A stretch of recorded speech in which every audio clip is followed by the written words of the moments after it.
đang cùng đến với chương trình Việt Nam trong tim tôi. Các bạn thân mến, ngày hôm nay thì Nguyễn Khang muốn giới thiệu đến quý vị một người Mỹ nhưng mà rất đam mê ẩm thực của Việt Nam, đặc biệt là món bánh mì Việt Nam. Anh là người luôn muốn giữ gìn những tinh hoa văn hóa ẩm thực của Việt Nam và hơn thế nữa giới thiệu những món ăn mới đến người Việt Nam. Hiện giờ thì Nguyễn Khang đang có mặt tại nhà hàng Black Cat của anh ấy. Chúng ta hãy cùng bước vào trong để tìm hiểu về nhân vật thú vị có tên gọi là Chef Dish nha. So Mr. Chef, very nice to meet you here. How long have you been in Vietnam? I came to Vietnam the first time in 1999. 12, 13 years, 12 years. I was traveling first. I moved back here in 2003 to live, Yeah. So why you want to choose Vietnam? Well, my background in cooking, in over 30 years, I've really been attracted to Asian cooking. And for me, the Asian food seemed to have a lot of finesse, yet it was an unfamiliar food to me. I looked around Asia, China, Thailand, Japan, and I wanted to come here and spend 10 years of my life to learn deeper into some kind of cuisine in Asia. And I initially went to China, but I found them very unwilling to share and very Zionistic and very unwilling to get close to a foreigner. And I came to Vietnam for a few weeks to just to look and see some friends. And I found a country full of people that were fun, playful, open-minded, and of course the Vietnamese cuisine, which I already was in love with in California, was everywhere. Every street corner, every alley, every door, every home you walked in front had amazing smells of herbs and meats and stewing and things like this. So it was a natural step. Is there any relating story that involved in Vietnam happening in California with you? Well, when I was younger, in about 1984, I was the chef of a seafood restaurant. One day, one of my salad cooks came in and he was holding a sandwich. I thought that was unusual to see a sandwich in the hands of an Asian person because I never thought that sandwiches were eaten in Asia. And he proceeded to give me one, and it was a banh mi ga. And I'd never seen one, never eaten one. And all it took was one bite of that sandwich to understand what Vietnamese food meant. The bright, the taste, the crisp, the pate, the nhoari, the rau chua, I mean, one bite and I was in love with Vietnam. So from that impression, you really want to curious to study Vietnamese cooking? Yeah, of course. Well, you know, the problem with Vietnamese food in America is the Vietnamese cook for the Americans. It's very bland and has no character. They don't use mum. They don't use a lot of aggressive rau thơm like nhoari or rau rum. You'll never find rau rum in the food in America because it's very strong taste. So you come to Vietnam and all of a sudden the tastes are big and bold and strong.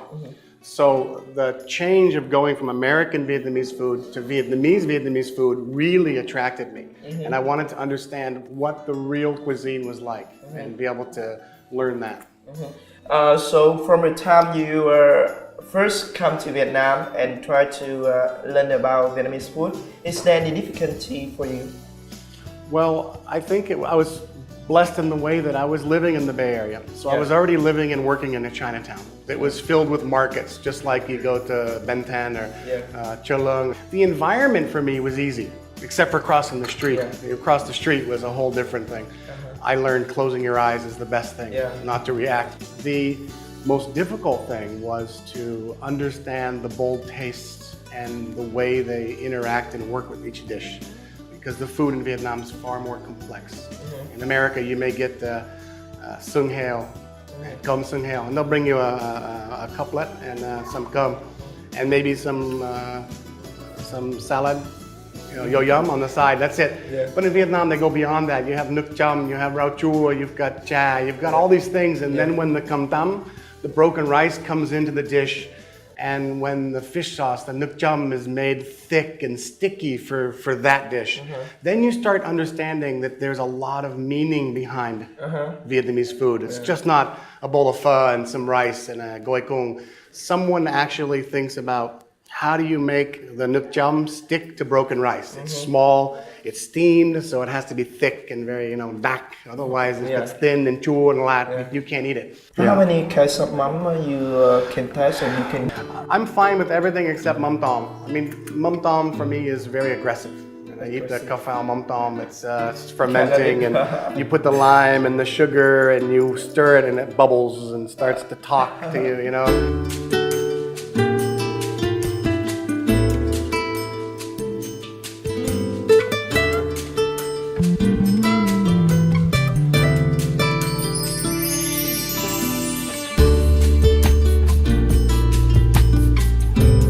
So you kind of well known about Vietnamese food, and then you try to open the restaurant here in Vietnam to do what you want.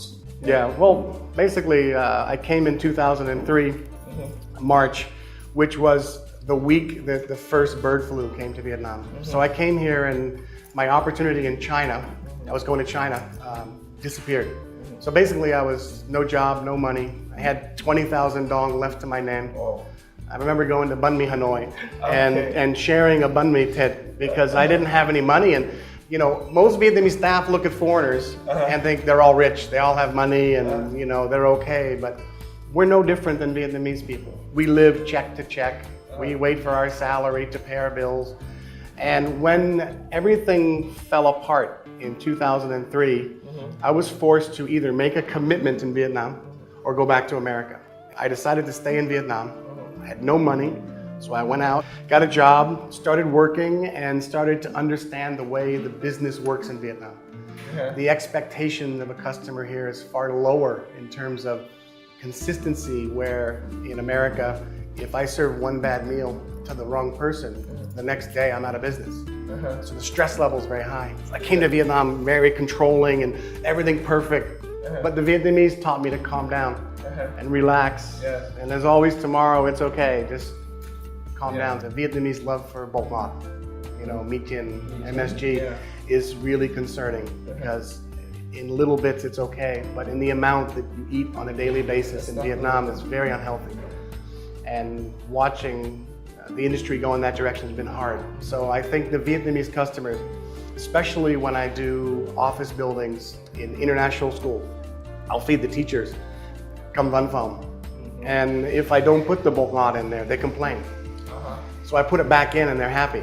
So that to me is frustrating because I try to cook healthy Vietnamese food for Vietnamese, but they have me put the bột ngọt back in it, you know. So that's hard to cook for Vietnamese.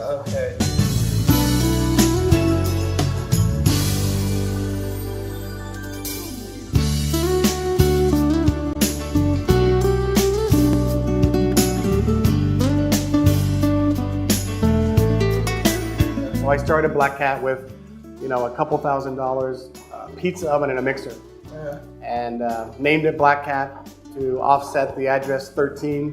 Take an unlucky 13. The neighborhood all thought this place was jinxed. Gave it an unlucky name. Put them together. Came up with a lucky concept, and opened up a banh mi shop, which was kind of surprising. I really still wanted to do Vietnamese food for Vietnamese, so I opened a banh mi shop. And after about 2 months, customers were pushing me for this dish and this, and they want a smoothie and they want a bagel, and the banh mi wasn't really working too well. So I went home one night, kind of discouraged but inspired to invent Black Cat, what it should be, and it just has become a very successful business for 8 years, and it's done very well. When I come here to your restaurant, but I don't see any typical food. Can you introduce me some that typical you do? Yeah, sure. Actually, we do bún bò Huế and still do some banh mi. But over the years of being in Vietnam, I noticed the growth of the fast food restaurants. Now, what I do in Black Cat is I try to introduce Vietnamese to the healthy, very high quality Western fast food. One thing we've done here over the years was to create something that's fun.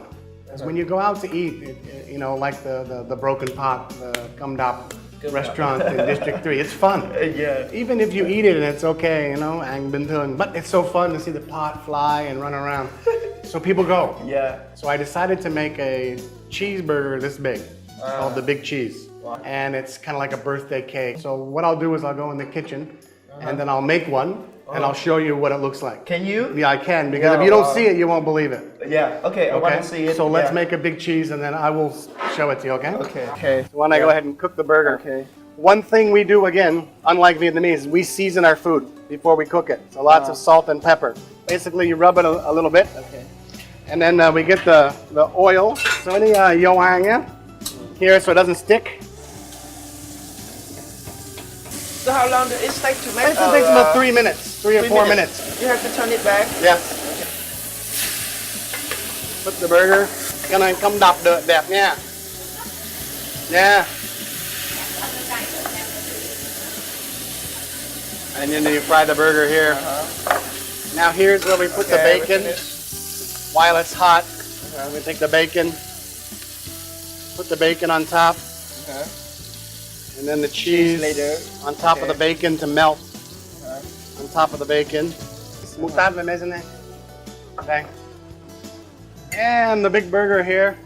Okay. Now you see the cheese is melted and everything. So you can see how a family of 4 can eat this burger, yeah? 4 for American, but 6 for 1 Vietnamese. American, 6 Vietnamese, yeah. And then mustard and mayonnaise on top. Okay. And there's your giant cheeseburger. Yeah. See? And Now we put that's the a burger. candle here like a birthday cake. If it's a birthday, we can make it. Wow. There it is. Quite a burger. So delicious. Yeah, it's so big we'll have to make some room here. Okay. Or we can just cut down the center here and take a look at it. We'll just each go for half, all right?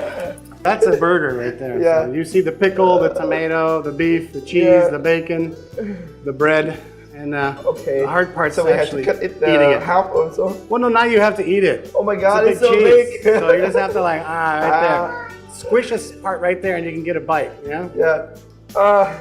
Thưa quý vị, ngày hôm nay thì chúng ta đã có một cuộc trò chuyện rất là thú vị với lại ông sếp để hiểu về một người Mỹ đã có niềm đam mê ẩm thực như thế nào đối với Việt Nam và tìm kiếm chế tạo ra những món ăn rất là thú vị. Ở số sau thì chúng ta sẽ đến với một nhà hàng khác để xem cách một máy sáng tạo ra thêm nhiều món ăn nữa đối với những thực khách Việt Nam và cảm giác của họ như thế nào khi ăn những món ăn ấy. Còn bây giờ thì đã đến lúc chúng tôi phải nói lời chào tạm biệt với quý vị trong chương trình Việt Nam trong tim tôi rồi. Đừng quên là theo dõi số sau để khám phá thêm những điều thú vị quý vị nha. Okay. Yo, yeah. Big burger. Yo. Yo. Okay.